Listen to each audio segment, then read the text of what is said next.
बिंदु Tiwari, associate professor, SD government college Beawar, MA final, paper 7। हमारा unit second चल रहा था। आज उसमें हम देखेंगे कि 18वीं शताब्दी में पूंजीवाद का विकास कैसे हुआ।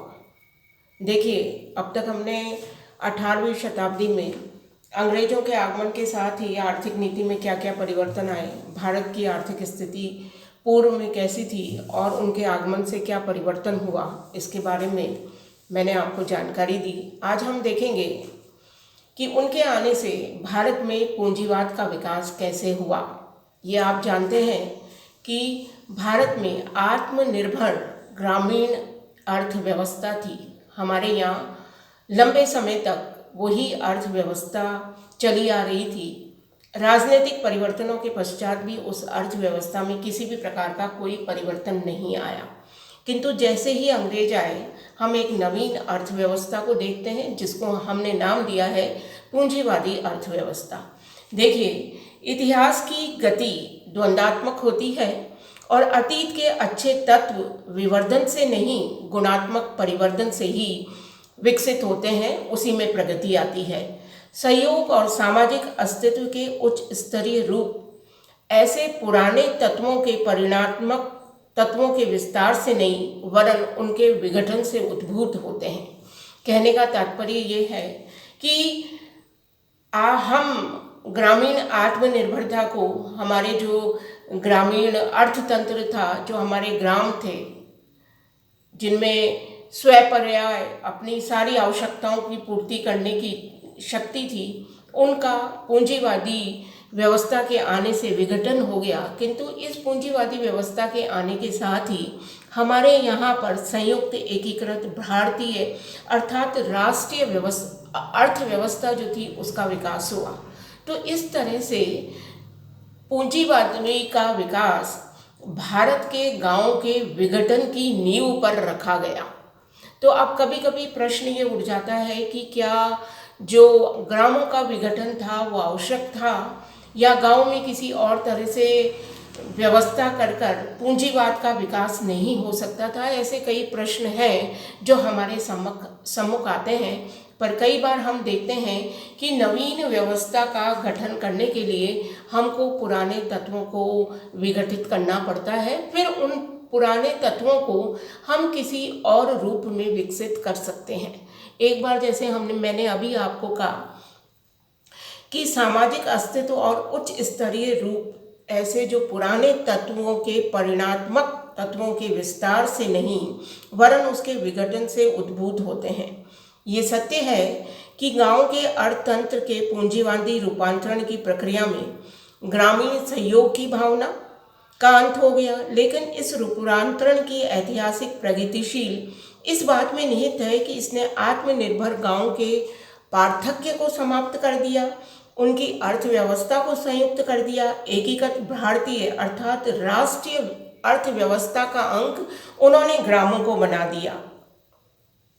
इसके साथ ही जनसाधारण के लिए रेल और बस जैसे आवागमनों की साधनों की स्थापना से सामाजिक विनिमय की संभावना तेजी से बढ़ी और गांव के लोगों का सामाजिक और सांस्कृतिक पार्थक्य जो था वो बिल्कुल समाप्त हो गया। देखिए, जो गांव था वो शहरों से बिल्कुल अलग था। गांव का किसी भी प्रकार से एक दूसरे से संपर्क नहीं था। एक गांव है वो अपनी आवश्यकता की सारी वस्तुएं स्वतः ही उत्पन्न कर लेता है, अपनी आवश्यकता की सारी चीज़ें वो खुद कर लेता था। तो ऐसी स्थिति में उसका दूसरों से बिल्कुल भी संपर्क नहीं था। तो एक तरह से हम कह सकते हैं कि वो एकाकी था। तो एकाकी चीज का जब वो औरों से मिलेगा जुलेगा नहीं, संपर्क में नहीं आएगा, तो वो विकास भी नहीं कर सकता है। तो एक तरह से हम कह सकते हैं कि जब अंग्रेज आए और गांवों का इस तरह का पार्थक्य टूटा, उनका एकाकीपन टूटा, तो उन ग्रामों का विकास भी हुआ। हालांकि इन ग्रामों को इस विकास की बहुत बड़ी कीमत चुकानी पड़ी थी और उसके बाद जो ग्रामीण अर्थव्यवस्था थी उसका विकास अंग्रेजों ने नहीं किया था। तो ये एक पूंजीवादी अर्थव्यवस्था का दुर्भाग्य ही रहा है। किंतु पूंजीवादी संबंधों ने ग्रामीण सहयोग का अंत कर दिया।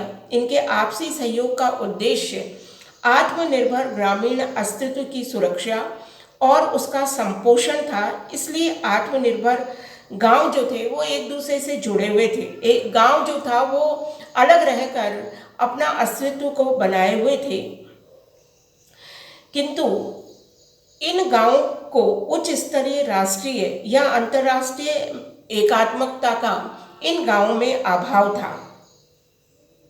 पूंजीवाद के विकास के साथ गांव में सहयोग की भावना का अंत हो गया। इस सहयोग भाव को बचाया भी नहीं जा सकता था, क्योंकि यह सहयोग स्वयं पर्याप्तता से जुड़ा हुआ था। पूंजीवाद अर्थव्यवस्था ने गांवों की आत्मनिर्भरता को समाप्त कर दिया।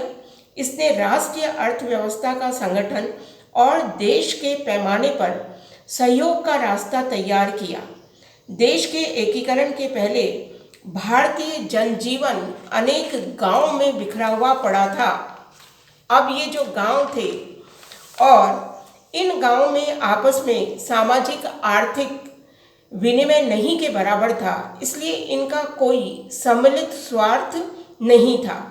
पूंजीवादी एकीकरण से ये आकारहीन पिंड से भारतीय राष्ट्र के उद्भव का भौतिक आधार सिद्ध हो गए। ये एक तरह से राष्ट्र के रूप में अब विकसित होने लगे। पहले एक जो गांव था वो सिर्फ अपने नाम को जानता था, आसपास के जो गांव हैं उससे उसका कोई लेना देना ही नहीं था, क्योंकि जब उसकी आवश्यकता की पूर्ति वो खुद कर लेता है और उससे दूसरे गांव की आवश्यकता ही नहीं है, तो उनमें किसी भी प्रकार का सामाजिक, सांस्कृतिक, आर्थिक समन्वय नहीं था।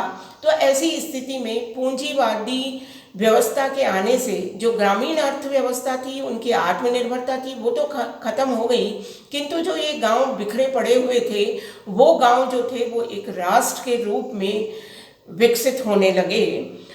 अब देखिए, अंग्रेजों के आत्मनिर्भर गांवों का जो पतन था वो दुखद था, किंतु भारतीय जन के आर्थिक, सामाजिक और राजनीतिक एकीकरण के लिए ये आवश्यक भी था।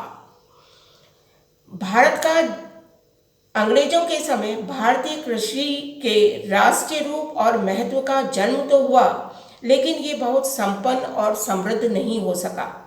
कुल मिलाकर किसानों की भौतिक स्थिति में बहुत तरक्की नहीं हुई। संगठन और उत्पादन की दृष्टि से भी कृषि की हालत में बहुत सुधार नहीं हुआ। अपने नवीन राष्ट्रीय रूप के बावजूद भारतीय कृषि का इतिहास अविरल और वर्धनशील असंगठन का इतिहास ही रहा है। किसानों की दरिद्रता और ऋणग्रस्तता जो थी वो बढ़ती गई, उनके भूस्वामित्व का अपहरण होता रहा और अनेक खेतीहार सर्वहारा की हैसियत में आ गए। लोग गांवों से माइग्रेट करके शहरों में जाने लगे, वो लोग शहरों में श्रमिक बन गए। तो एक तरफ जहाँ हम देखते हैं कि पूंजीवादी अर्थव्यवस्था के विकास की वजह से जो गांव थे अब शहरों के संपर्क में आए, या वो राष्ट्र के मानचित्र पर या विश्व के मानचित्र पर वो दृष्टिगोचर होने लगे। मान लीजिए कोई गांव है, वहाँ पर कोई फसल बहुत अच्छी है, कॉटेज इंडस्ट्रीज बहुत अच्छी है, या कोई ऐसा कार्य है जिसका लाभ ब्रिटिश सरकार को हो रहा है, तो वो ऐसे गांव राष्ट्रीय और अंतर्राष्ट्रीय मानचित्र पर दृष्टिगोचर हो रहे थे। किंतु मूल रूप से जो गांव का स्वरूप था, जो प्रारंभिक गांव का स्वरूप था, वो बिल्कुल विनिष्ट कर दिया गया और उसकी ऑल्टरनेट उन्होंने किसी भी तरह की कोई व्यवस्था नहीं करी कि किसी न किसी रूप में गांव का अस्तित्व है, किसानों का जो अस्तित्व है वो खतरे में नहीं पड़े और भारतीय गांव सुरक्षित रहे, ऐसा वो नहीं कर सके। फलस्वरूप गांव का पतन हो गया। गांव से लोग माइग्रेट करके शहरों में जाने लगे। जो जोत है, कृषि जो भूमि थी, जो पहले पूरी की पूरी गांव की होती थी, वो छोटे छोटे किसानों में बढ़ गई। भूमि का विभाजन, उपविभाजन शुरू हो गया और धीरे धीरे मैन मेड जो थे वो अकाल पड़ने लगे। किसानों की जो स्थिति थी वो बहुत ही दयनीय हो गई। तो एक तरफ पूंजीवाद के विकास ने भारतीय राष्ट्रीय आर्थिक व्यवस्था को जन्म दिया, उसने व्यापार का विकास किया, किंतु दूसरी ओर हमारे जो किसान थे उनकी स्थिति अत्यधिक दयनीय हो गई। हमारे जो गांव थे वो धीरे धीरे खत्म होने लगे।